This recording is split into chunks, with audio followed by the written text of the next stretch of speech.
আসসালামু আলাইকুম বন্ধুরা, আশা করি সবাই ভালো আছেন।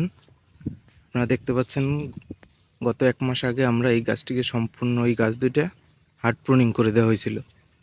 হার্ড প্রুনিং করে দেওয়ার পরে অনেক অনেক কুশি ছেড়েছে, মাশাআল্লাহ খুব সুন্দর।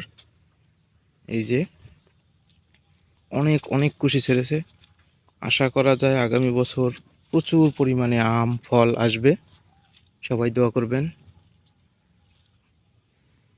আর এই যে অনেক সাধনার ফল। মাসখানেক আগে আমরা 2টা সায়ন এনে এইখানে জোড়া দিয়েছিলাম, ইনশাল্লাহ একটি সফল হয়েছে।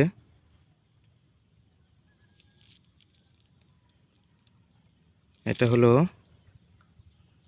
আপনার হাড়িভাঙা আমের জাত, খুব সুন্দর। এই গাছটি এমনিতে ভালো না, তাই হাড়িভাঙা আমের সায়ন এনে জোড়া দেওয়া হয়েছে। পরবর্তী ভিডিওতে কিভাবে কলমটা করেছিলাম অবশ্যই সেটা আপনাদের দেখাবো। খোদা হাফেজ, সবাই ভালো থাকবেন।